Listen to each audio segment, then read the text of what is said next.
is Cannibal Holocaust pro-censorship? That's not the first subject that comes to mind when you hear about this title. And normally when people talk about Cannibal Holocaust, they want to talk about the animal violence. And we're going to have to touch on that in the course of this conversation. But I think that there's a bigger issue with this film that's probably more controversial once you strip away the obviously offensive things. When I first saw Cannibal Holocaust, I saw it on a VHS tape dubbed off of a Japanese laserdisc. Those were the days. I was disturbed by the film overall, but I'd been told so much about it, and I'd seen all these stills in Gore Zone magazine, and I'd read Chaz Ballin's book about Italian cinema, and I knew what I was getting. It's hard to really prepare yourself for a film like Cannibal Holocaust, but I knew what it was going to be, and I knew the extremity that I was looking at. What I wasn't ready for was a film that seemed to suggest that sometimes censorship is okay, preferable, even moral. And that's a weird thing coming from an exploitation film, right? As I've aged, I look at the film differently than I did as a young man. I've seen it a ton of times, probably more than is probably a good idea. But the one thing that's never changed for me about this film is its power. You can say a lot of negative things about Cannibal Holocaust, and a lot of them would be true. You could claim that the film is amateuristic and that it hides behind the found footage concept to hide obvious budget and acting issues. And that would be absolutely a valid criticism of the film. It's also irrelevant because the film is about power. It is about power that is built into a structure. Wow, Cannibal Holocaust, building into structure. We're talking social commentary here. That's insane. Lauren, you're nuts. Turn off the video now. Leave a nasty comment underneath. Except I'm right. Cannibal Holocaust is about the haves and have-nots. And that's pretty obvious when you think about it. We open in New York and, we're seeing these ultra-privileged, city dwellings, people who grew up in civilization. It's no one's fault if you grew up in a rainforest or in a high-rise apartment, right? You don't make that choice. That choice is made just by the selection of your parents, right? By accidents, by the accidents of the cosmos.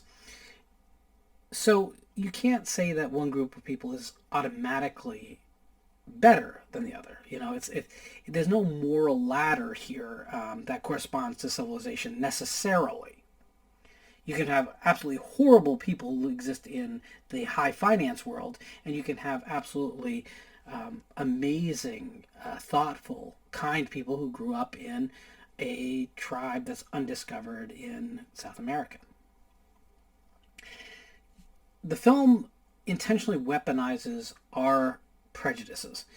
No matter how sympathetic we are towards either group, it's going to show us that the basic state of humanity is that we are only ever one atrocity away from becoming truly savage on either side. And I think that's the power of the film. So it's about structure and power.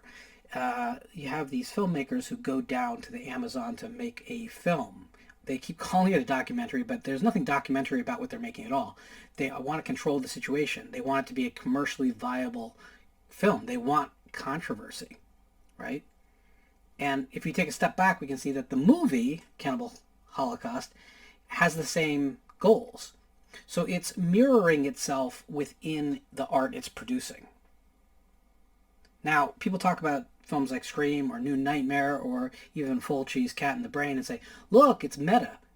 It doesn't get more meta than Cannibal Holocaust. It is the most complete, doubly immersive narrative that I think film has ever produced. Now, that said, those high ideals do come crashing down to earth when you realize that there are also filmmakers that were willing to kill animals on film for the sheer exploitation thrill of it. Well, maybe not just for that reason, but we'll get there. So the film crew goes down to the Amazon and they're contriving a situation that makes the local tribe look a lot more barbaric than they actually are. In fact, even the rituals that we watch that are supposed to come off as, Stone Age, they all have analogs to things that would happen in that glistening, pristine city that the filmmakers came from.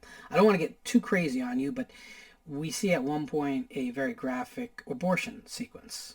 And yet, if we put a camera in a clinic, we might feel similar, right?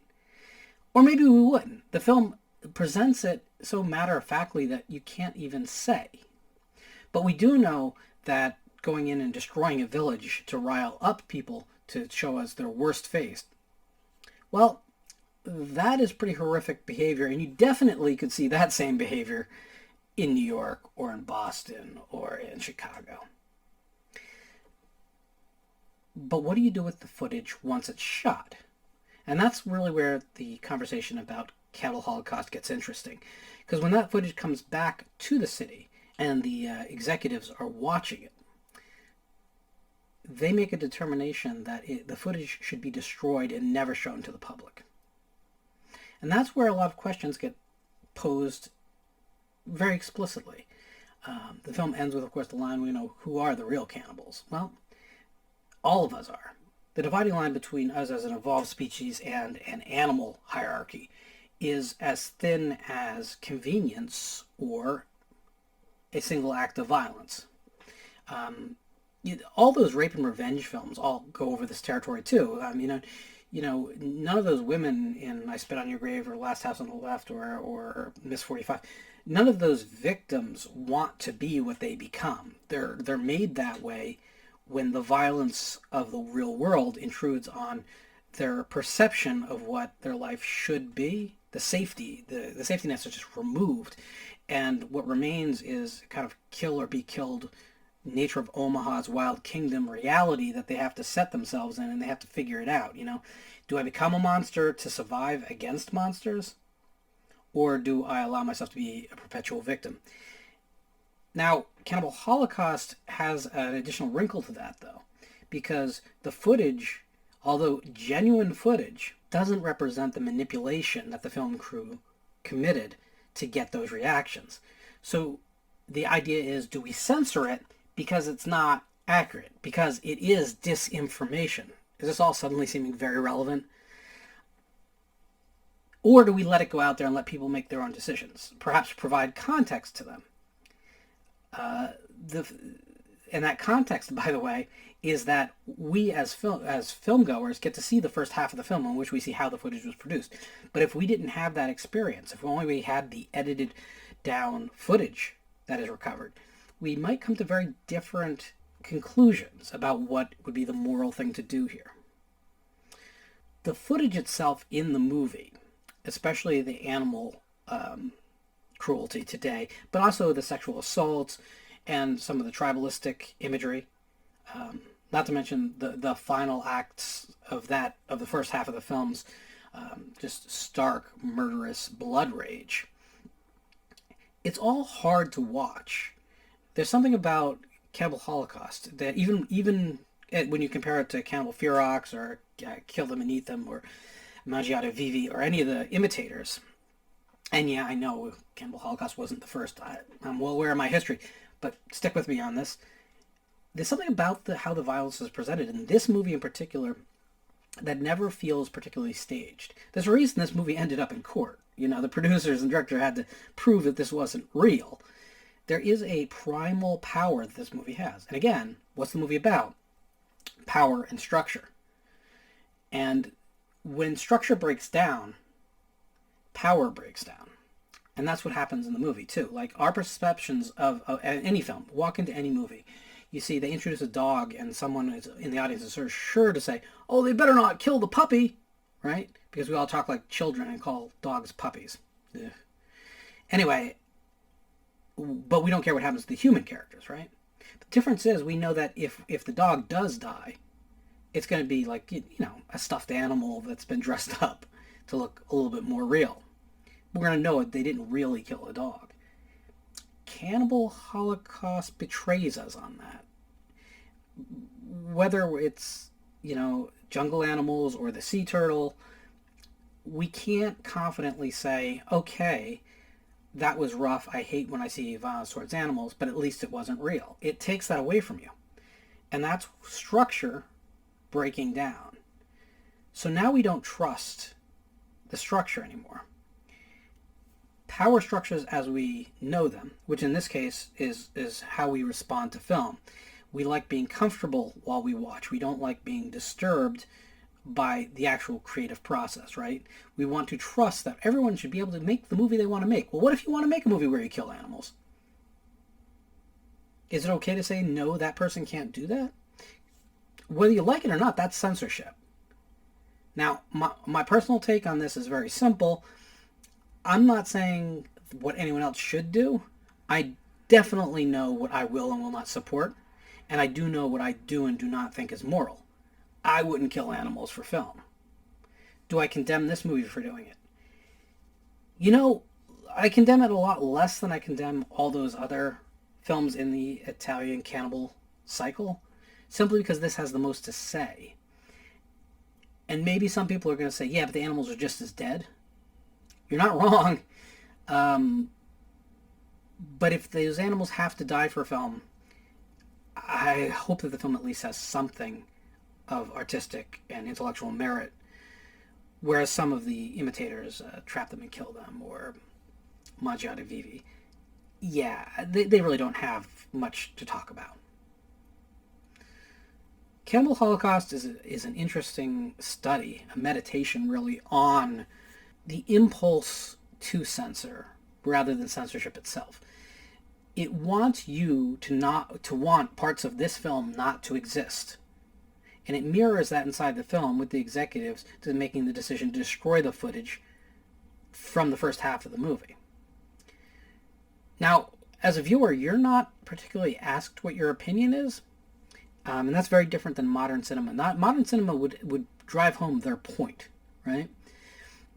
This is more of just wanting to get a conversation started around a very uncomfortable subject, one that there probably aren't perfect answers to. Censorship is a slippery slope in the best of worlds.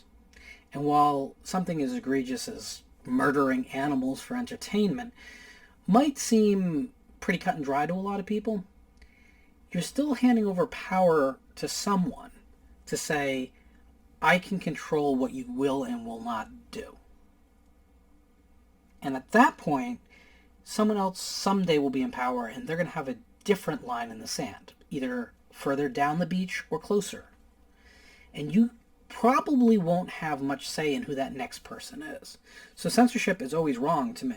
Now, to the people out there who are thinking the obvious, if you are actually committing a crime against another human being by making the film, and I'm not talking about hurting their feelings, I think we know what I'm talking about.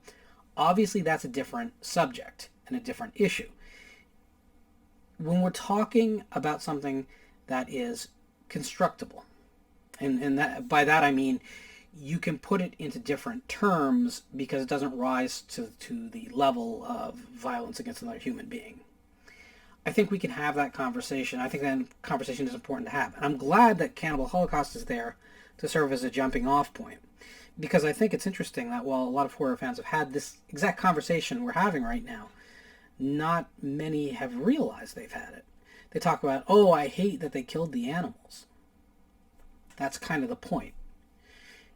It also is absolutely true that you couldn't remove the animal footage from Cannibal Holocaust and have it be as powerful of a film. There is something embedded in modern Western viewers of films that the death of animals in particular has a power. There is an orthodoxy that is broken, a power structure that is broken when that line is transversed. Children used to be right up there, and that's slowly becoming less, but people still get very upset when the family pet is offed in a horror movie, or in any movie really, but horror movies are kind of infamous for it. This film goes a step further by using actual footage of real animal death that was clearly staged for the production. And in those acts of indefensible bad behavior, we're stuck with a troubling question. And that's kind of what good art should always do. Is Cannibal Holocaust something you should share with a lot of your friends? Well, it depends on your friends, right? But you want to know what? I would rather you share something like this with them and them end up disturbed and maybe have some questions for themselves, or at least have objections and have to figure out what those objections are really about, than watching something like a feel-good 90s slasher film where there's no consequence to anything. It's pretty people and the killers are so stylized, and we're going to play some alternative rock over the chase scenes. Because those films have nothing to offer in way of actual conversation. Maybe you think that's a little bit hyperbolic and that there's something to be said about those movies. Maybe, but nothing as profound as this.